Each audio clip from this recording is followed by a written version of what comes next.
Hi guys, welcome to InstaSolve. My name is Manoj and I am physics faculty at InstaSolve. आपके screen पे एक question यहाँ पे दिख रहा है क्या? फर्स्ट क्वेश्चन आपके गाइज यहाँ पे दे रखा है, सबका यहाँ डिस्क्रिप्टिव आंसर है, इसे न्यूमेरिकल नहीं है गाइज ये, इसीलिए इसको मैं ऐसे ही आपको एक्सप्लेन करूँगा।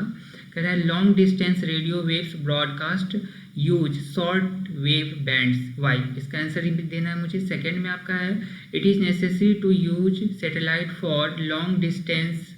टीवी ट्रांसमिशन, इसका भी आंसर देना है गाइज। उसके बाद सी में दे रखा है यहाँ पे आपके पास है optical and radio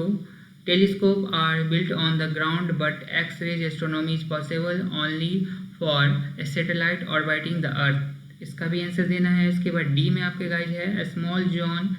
small ozone layer on top of the stratosphere is crucial for human survival, इसका भी आंसर देना है। और ई में आपका है if the Earth did not have an atmosphere, would it average surface temperature would be जो होगा टेम्परेचर भी हायर और lower than what it is now, इसका क्या होगा। उसके बाद एफ में है some scientist have predicted that a global nuclear war on the earth would be followed by a severe nuclear winter with a devastating effect on life on earth, what might be the basis of the prediction। Guys तो यहाँ पे सभी का answer हम लोग देखेंगे, यहाँ पे एक्सप्लेन में कर रहा हूँ गाइज, स्टेप बाय स्टेप में यहाँ पे आपके मैं एक्सप्लेन करूँगा। तो फर्स्ट जो आपका गाइज है ए का जो आंसर होगा, जैसे क्वेश्चन ए में आपसे पूछा गया long distance radio wave broadcast use short wave bands, क्यों यूज करता है वाई, तो कहेंगे because only these bands can be refracted bye the ionosphere. ये क्या होता है, आइनोस्फीयर के द्वारा ये क्या होता है, रिफ्रैक्टेड होता है। तो आप गाइज यहाँ पे याद रखेंगे ये रिफ्रैक्टेड बाय द आइनोस्फीयर, ये आइनोस्फीयर के द्वारा क्या होता है, रिफ्रैक्ट कर दिया जाता है, इसीलिए ये इसका यूज किया जाता है। बी में है it is necessary to use satellite for long distance TV transmission why, तो इसका भी आंसर होगा guys because television signals are of high frequency and high energies thus these signals are not reflected by the ionosphere, ये क्या होता है, not reflected bye ionosphere, ये क्या होता है, आइनोस्फीयर का रिफ्लेक्टेड नहीं होता है। Hence satellite are helpful in reflecting TV signals, also they help in long distance TV transmission, इसलिए गाइज इसका आंसर होगा सी में। चलते हैं गाइज, सी का आंसर जो होगा, सी में पूछा गया है क्या, optical and radio telescope are built on the ground but X ray astronomy is possible on top of the stratosphere is critical for human survival, तो इसका आंसर होगा with the reference to X rays astronomy, X rays are absorbed by the atmosphere,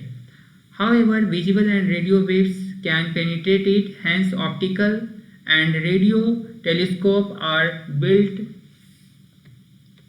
on ground while X-ray astronomy is possible only with the help of the satellite orbiting the earth, इसलिए guys इसका answer क्या हो जाएगा, ये हो जाएगा सी का answer हो जाएगा। इसी तरीके से हम लोग डी पे आएंगे, डी का जो आंसर होगा गाइज, डी का में क्वेश्चन में क्या पूछा गया है, the small ozone layer on the top of the stratosphere is crucial for human survival, तो इसका डी का आंसर देखेंगे गाइस, कहते हैं because it absorbs harmful ultra violet radiation present in sunlight and prevent it from reaching the earth surface, इसलिए इसका answer क्या हो जाएगा, ये हो जाएगा गाइस। उसके बाद हम लोग ई पे चलते हैं, ई में आंसर क्या होगा, ई में पूछा गया if the earth did not have atmosphere would it average surface temperature would be higher और lower than what it is now, तो कह रहा है in the absence of atmosphere there would be no greenhouse effect, वहाँ पे कोई greenhouse effect नहीं होगा on the surface of the earth, as a result the temperature of the earth decreases, और टेम्परेचर क्या होगा, decrease करेगा rapidly, making it chilly and difficult for human survival, और ह्यूमन सर्वाइवल क्या हो जाएगा, डिफिकल्ट हो जाएगा गाइज। और एफ जो आपका आंसर है guys, some scientists have predicted that a global nuclear war on the earth would be followed by a severe nuclear winter with devastating effect on the life on earth, तो इसका क्या answer होगा, जैसे हम लोग जानते हैं global nuclear war on the surface of the earth would have disastrous consequences post nuclear war, the earth will be experience severe winter as the war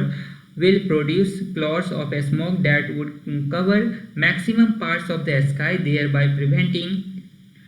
solar light from reaching the atmosphere, also it will lead to the depletion of ozone layer. तो आपका ये answer हो गया guys. आपको अगर ये video अच्छा लगा तो subscribe our channel Instasolve. Thanks.